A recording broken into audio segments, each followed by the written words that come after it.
This is the Sluggo, slant and go. It's called Sluggo.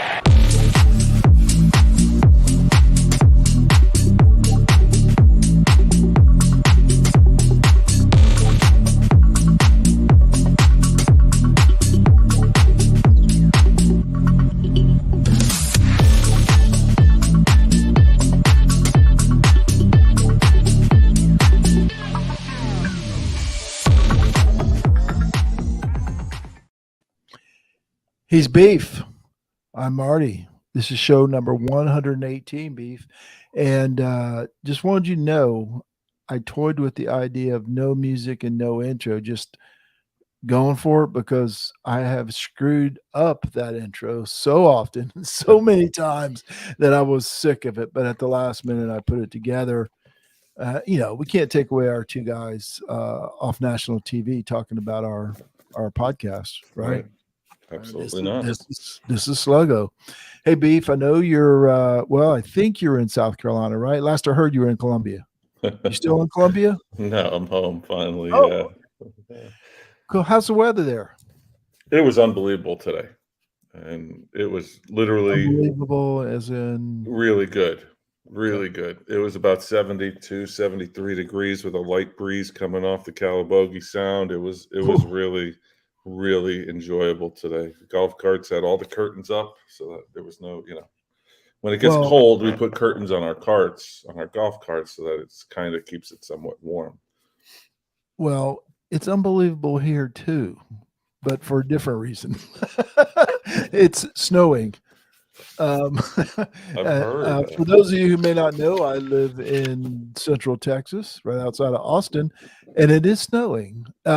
Or now I think it's still wintry mix, but it has been a crappy day weather-wise. Cold, ice, trees are hanging down, the limbs are falling off the trees. Hey, Kevron, good evening. Hey, Kevron. So we'll have some trees to take care of, and it's cold. Beef, look at me. I got long sleeves on. Like the second time, I think the only other time I had long sleeves on was when we had that horrific snowstorm. It's not that bad. It's still around freezing, but the ice on the trees, it's not looking good. And people drive golf carts around this neighborhood too.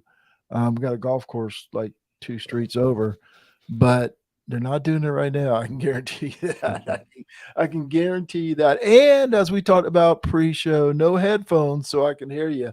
Spend $100 on headphones. Now I can plug them in and listen to YouTube or whatever, but they don't seem to work with this wonderful piece of equipment or software, whatever you want to call StreamYard. Not working real well. Nelson checks in, says, saw the title and thought this podcast might be about me. So well, now that you mention it, Nelson. No. Actually, I stole this name. I was listening to Scott Van Pelt, the SV pod yesterday, and he was ripping on people who conspiracy theorists on the NFL playoffs, that how ridiculous is it if somebody was fixing a game that they'd wait till it was 20-20 with 40 seconds left in the game to fix it. And he said he was, I paraphrased it a little bit, but he's exhausted with all the stupidity of the conspiracy theorist, and thought that'd be a good name for this show, because exhausted, you, stupidity, me. Perfect, right?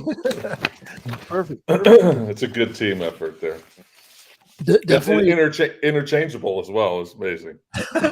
Very true. Very true. I had a little bit lighter day. My 4.5-hour meeting was only about an hour and a half today, but they make up for it tomorrow with 4.5 in the morning and 3 in the afternoon. So attaboy. Yeah, you can always depend on those guys. Always.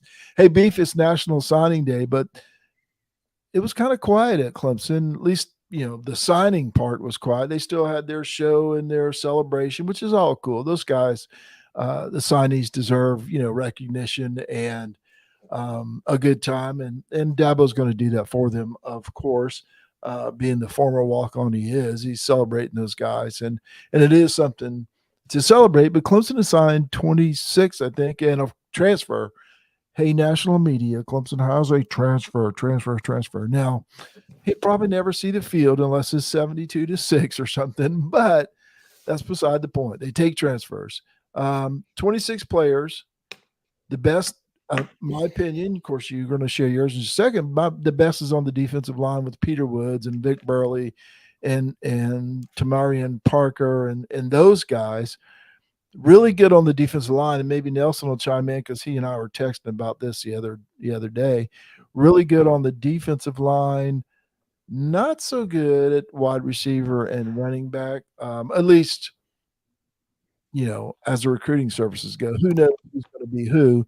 But from what we know, some good spots and some spots they need to improve in 2024. Yeah, I think so. But I'm actually a little higher on the running back. Both of them, actually. I think I'm one of the few that really like Jarvis Green from the start out of Dutch Fork. And I love Jamarius Haynes. I think he's going to be an absolute steal. And I know Clemson fans, I'm falling into the hole here, but he's got ETN written all over him in my mind, and that's some good words. If he can fall somewhere between Gallman and ETN, maybe even Priester, Gallman, and ETN, I think we got someone special there. Clemson's going to need him in the running back room probably after this year. So hopefully those two guys can get up to speed. Get Keith Adams Jr. I also like Vizina, the quarterback. I think he's going to be a nice addition to the quarterback room as well. Ronan Hannafin, the wide receiver. From all reports, only watched a little bit of his film.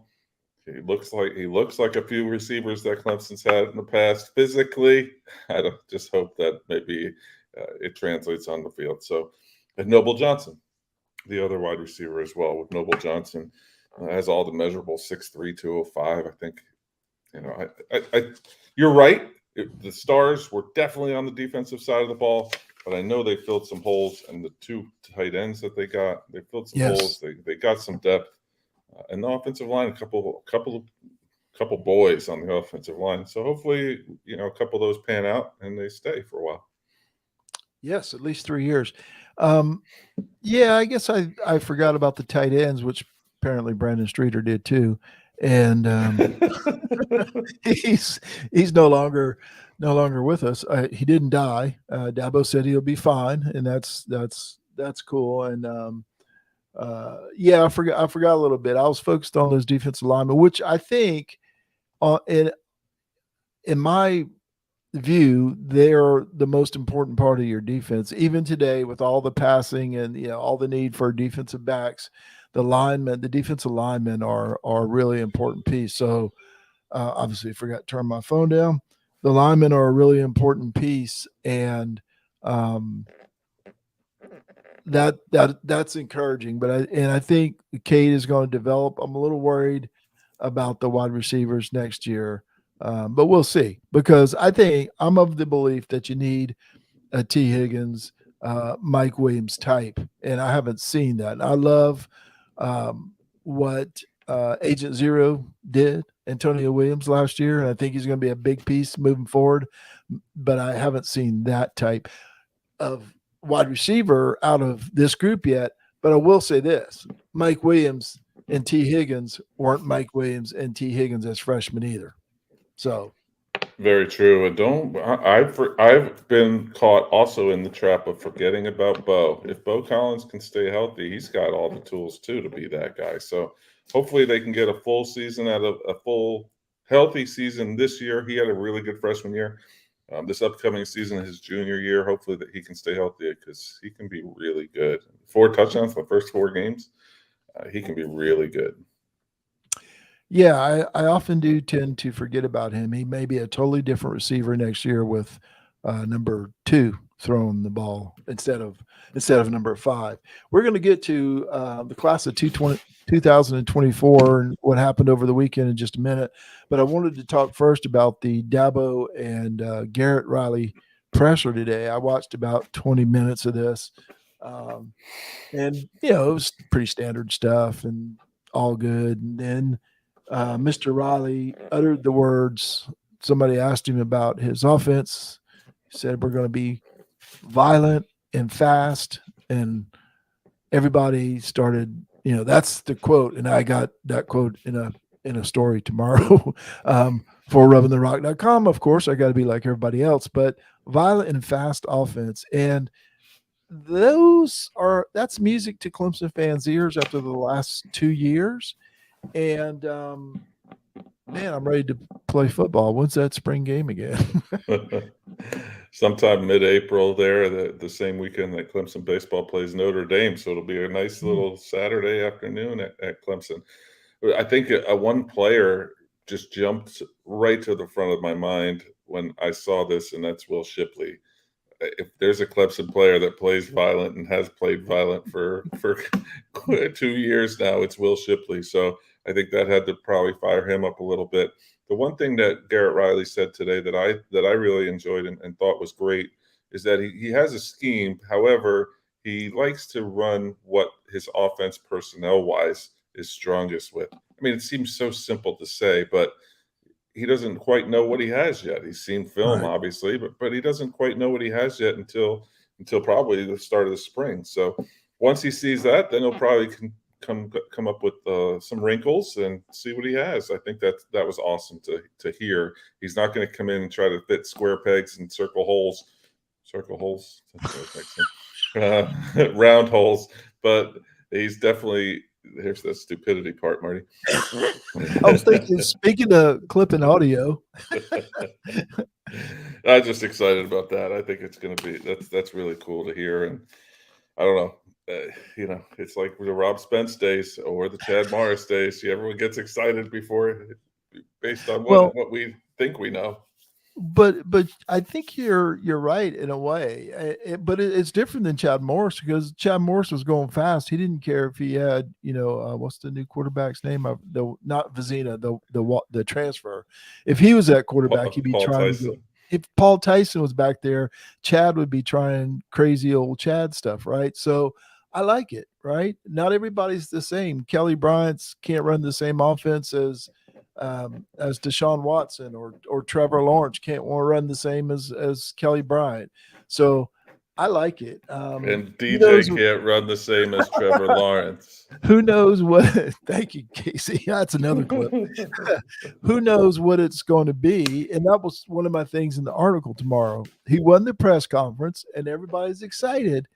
But nobody cares about your press conferences in September unless you actually win the game. So he won today. Everybody's excited. 3 games in 12 days, as I put in our chat the other day, to start the season for the second year in a row. And I get it. It's Duke, and it's Florida Atlantic, Charleston Southern, and and then Florida State or whatever. But it's not the hardest 3 games. But still, you're playing 3 games in 12 days. That's 3 times for somebody to get hurt and beat up and pull a hamstring. And the way things are going for Clemson's wide receivers, they may not even get to those 3 games before they get hurt. Nelson says Riley made a huge impact in 1 year at TCU. There's reason to be optimistic. Very that's true. coming from Nelson. Not always the optimist of the group. Yes, no doubt, no doubt. He looks at the number 102 recruit and says, "Bum. He's a bum." Joking, Nelson. Just joking. We need him. Okay. Elite Junior Day, last Saturday, was very fruitful for the Clemson Tigers. They received 2 commitments since then from folks, one during the actual on Saturday, late Saturday night, and one, I think, on Monday. First one during the event was Champ Thompson, a defensive lineman out of Norcross, Georgia. I like his name already. And I like the parents that would name their kid Champ. That's a joke. Number 241 overall, not a funny joke.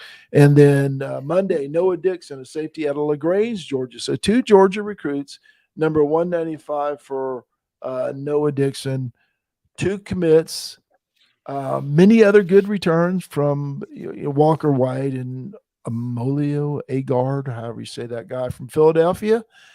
Might be another commitment on the horizon soon. The birdies are talking. So JP had the glasses. The Facebook on Facebook, he had glasses today. So there's got to be. I think that points all signs to either of the 2 that you spoke of. Heck, there might be both. Good pickups again. There's going to be some attrition there on the back end for Clemson in the cornerback safety area, defensive back. So I think that Noah Dixon fills one of the holes there that's going to be there. Whether it's Makuba moving on, or we know Tyler Venables will move on, and there'll be some spots for those guys. And of course, getting a big body, Champ Thompson probably needs a little bit of work. Has a really good body, good engine, and 5 other cliches, but he's a little Motor. raw, I think. Oh, yeah, he's got a motor. He's a little raw, but I think he's a big body guy, run stuffer. You got to like it. You got to like it early anyway, especially coming right out of the junior. I think last year there was no commits right out of the elite junior day. So yeah, they only had like 2 going into June. I think we were a little worried. Yeah, we were a lot worried. We acted like we're a little worried, but we were really a lot worried. And that's what I was going to bring up. You mentioned JP, and JP always talks about getting the guys on campus, how important that was or is, and how much Clemson was hurt by the pandemic. And even I think up to a year after that, they still couldn't get on campus. So they're getting back. The hope is they're getting back to where they were pre-pandemic, recruiting wise too. And if the returns over the last weekend or anything, it's positive. It's really, really positive for Clemson coming up in class of 2024. Yeah, I'm going to start digging in on the names too. Once you start, I think last year again, I started late with the names because there was no real, I mean, you had the names, but you didn't watch any film on them, or you didn't pay attention really because there was no real movement. Now there's actually movement, and I kind of got caught with my pants down a little bit going, oh God, we got 2 commits. Clemson got 2 commits already, and I know nothing about these guys. So I got to start reading JP and Larry Williams and all those guys and try to figure out who these guys are. And I know Walker White, so I know that's the next quarterback guy. Hopefully Arkansas legacy. Apparently he's going to be down to Baylor, Auburn, and Clemson.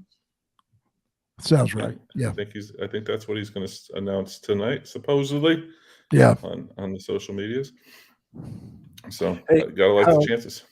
I was going to say having your caught with your pants down. That's your other podcast that you did that was last night.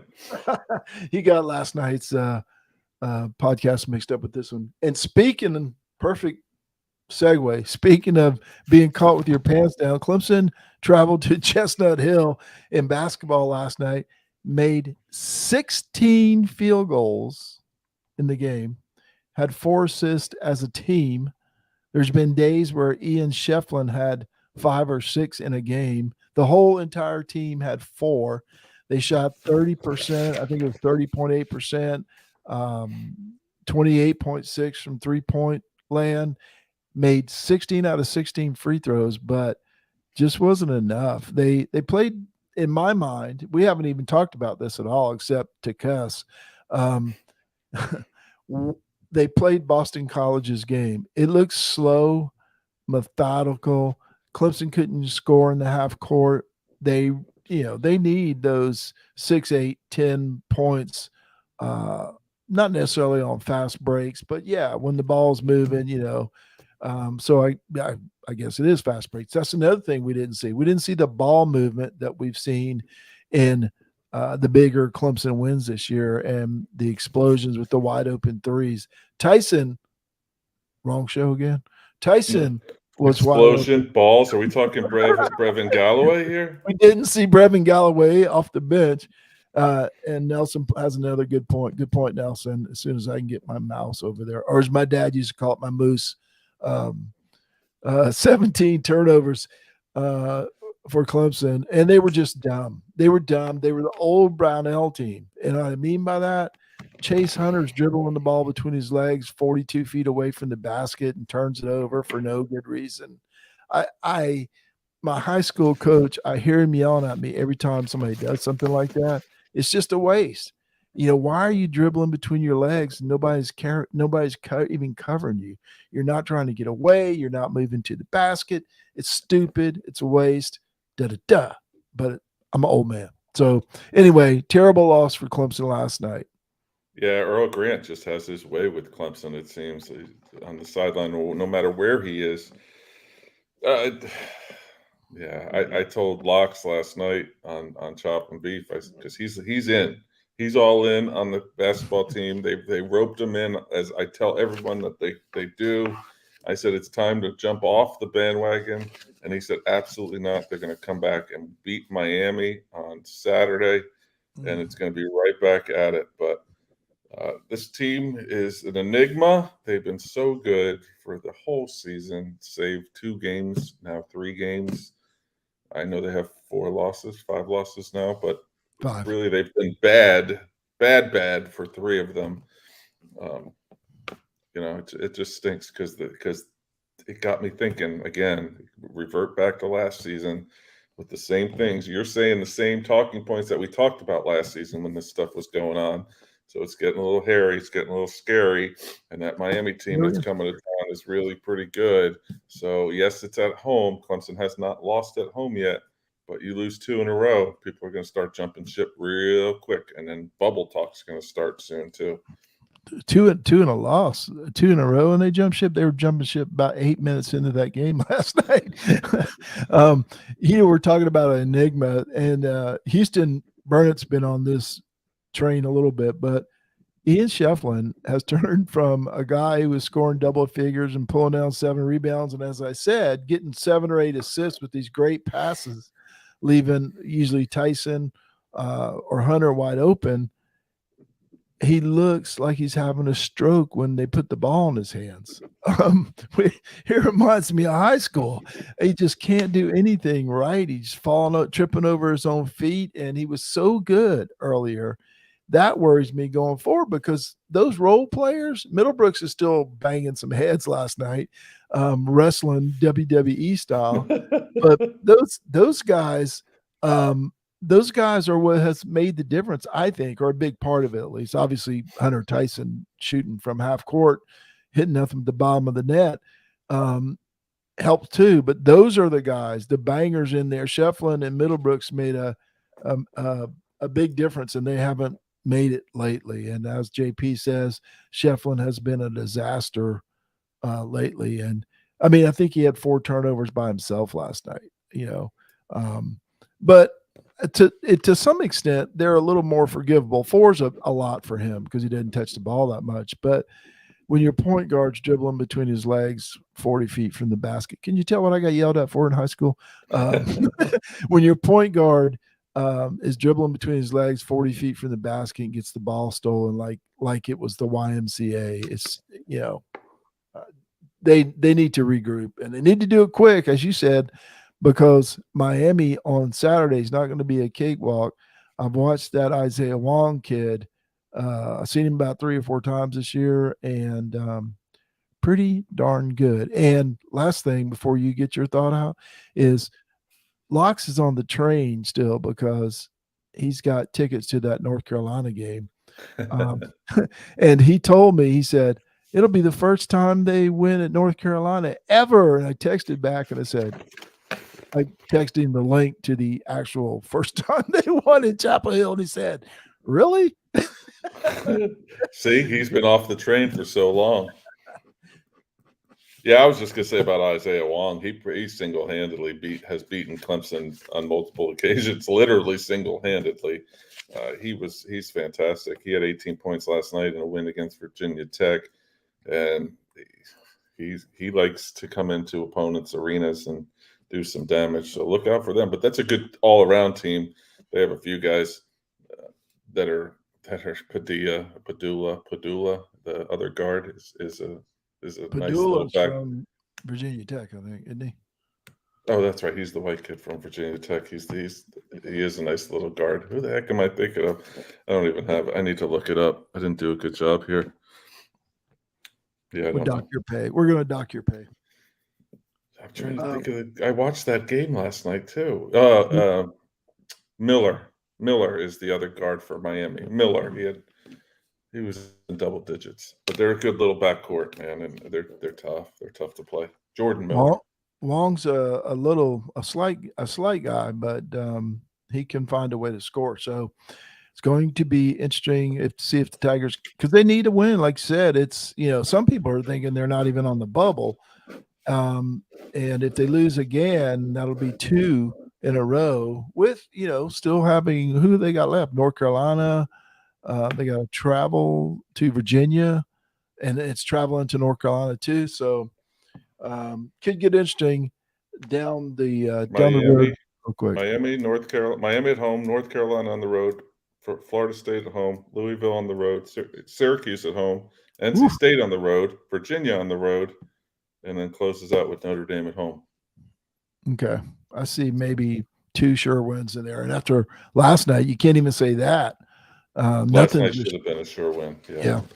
Nothing's a sure win. I don't know. I know the 7-footer was, quote, good, but he looked slow. And PJ Hall, they should have run the crap out of those guys, and they didn't do it. It just from the beginning, even when they were ahead, things were slow and plodding, and this team's too good for that, man. They need to run. Okay, it's great that we got JP here because we're going to do some baseball talk, and JP is our baseball guy. He updated us last weekend, and one thing I took away from that is they have good arms, but the other thing I took away from that is Cooper Engel is pretty good at the baseballs. He hit a couple of home runs, I believe. I saw a video of one.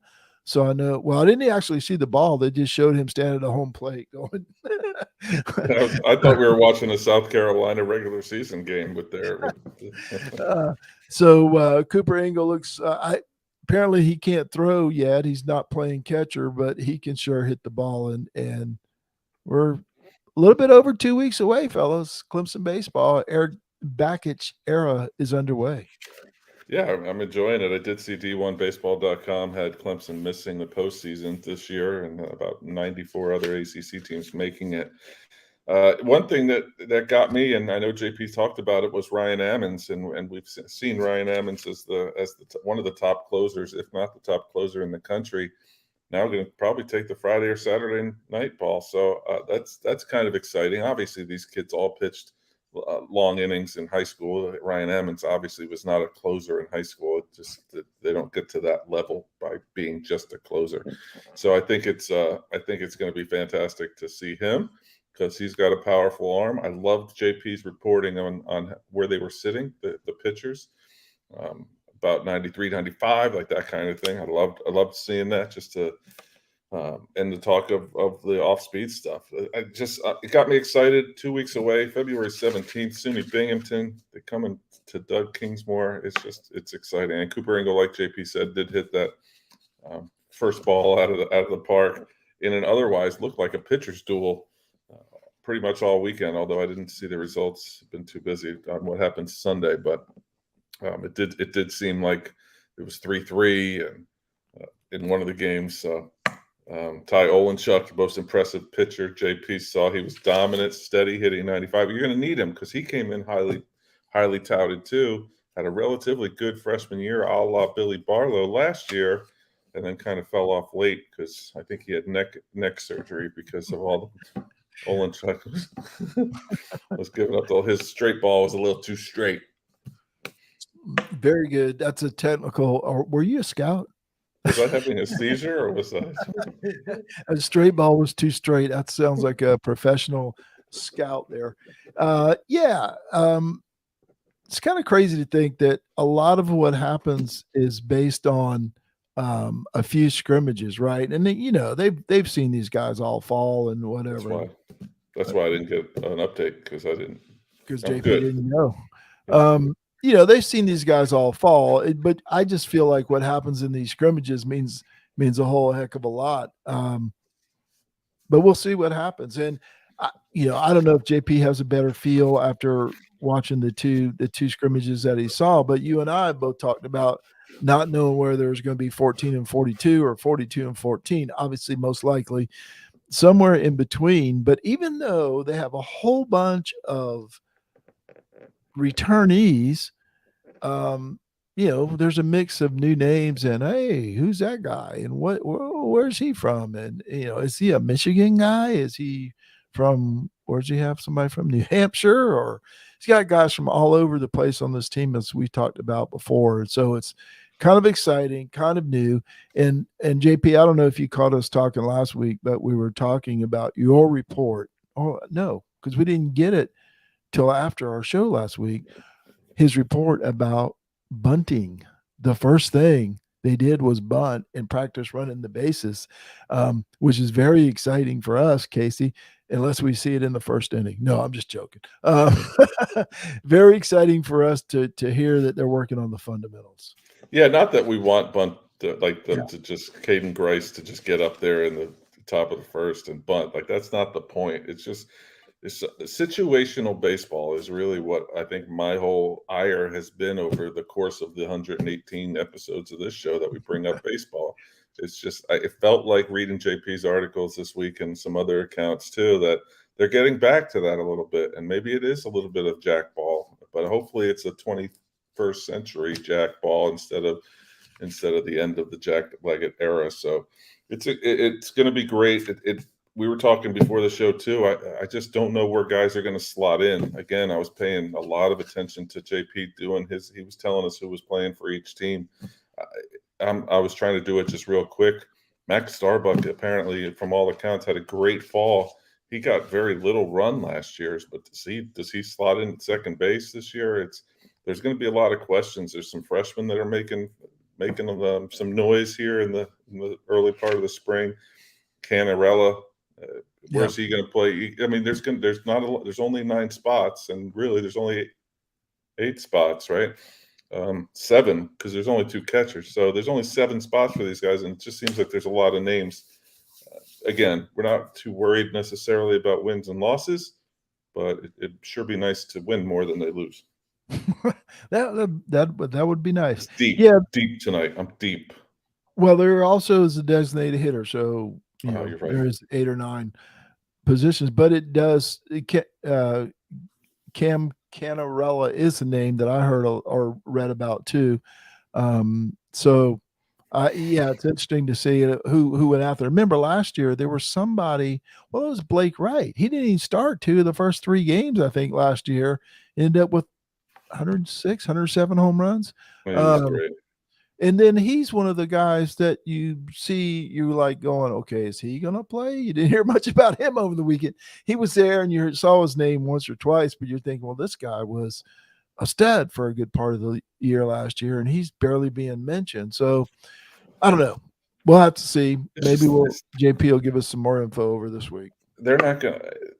Bakic's former shortstop, who played all 62 games and started at shortstop for 62 games, or Clemson shortstop last year, Ben Blackwell, who started 56 games, all 56 games at shortstop.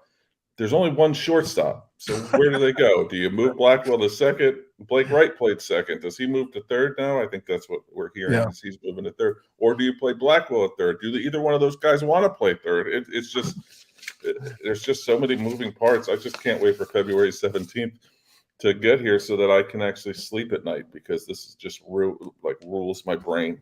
Yep. Wright and Canarella were the 2 third basemen, according to JP. It's just like you said, there's a whole bunch of moving parts, and you don't even know. They could be trying different things just to see where people fit. Can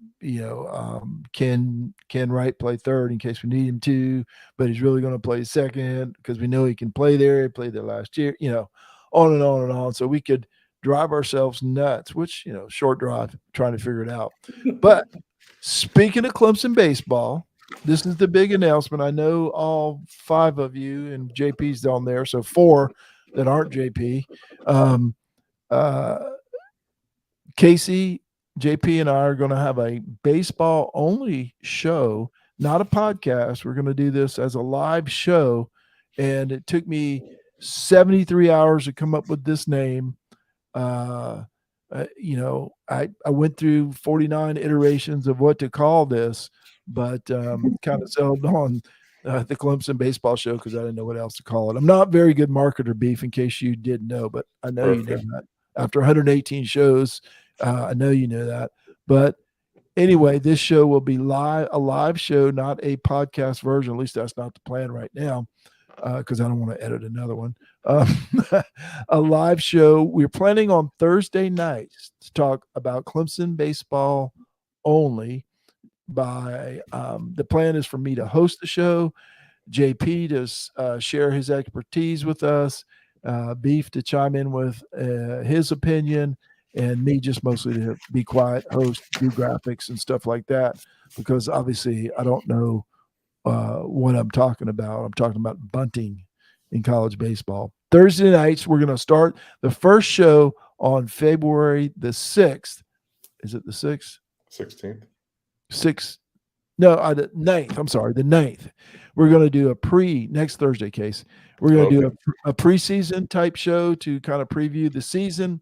And then on the 16th, we'll talk about your favorite team, Casey, SUNY Binghamton, and we'll go from there and see how it goes. A live show, Facebook, YouTube, and Clemson baseball, me, you, JP, running it down. And John Chansey says it's even better than the college football playoff. The announcement. Oh, that's what I'm thinking anyway. It's a lot shorter than that one too. I didn't say it's going to be that was a funny thing about the ACC schedule announcement. I don't remember who it was, one of the beat writers that said when the ACC network starts off with over the next 2 hours. Click. Hilarious. But anyway, Clemson baseball show starting on the 9th of February, Thursday nights. We haven't even decided what time yet, format, anything like that. We'll figure it out. But the big get there is JP, because he'll be on hand. He's going to see firsthand what's happening at Clemson baseball. If there is a bigger Clemson baseball fan than you or me, it's JP Priester. And I'm excited about this, JP. Yeah, I'm excited too, just because, JP's obviously going to be the brains of the operation here. I'm just going to bring opinion, and hopefully he can shoot me down and talk me off a ledge most of the time. But, I definitely plan on bringing some opinion and some research. That's right, research. But excited to have JP to talk Clemson baseball. Like I said, it's before Clemson turned really good in football, it was by far my favorite sport at Clemson, and I love Clemson football. So you can imagine how much I do love Clemson baseball, and just excited to talk about it. Well, I know you told me you used to travel around.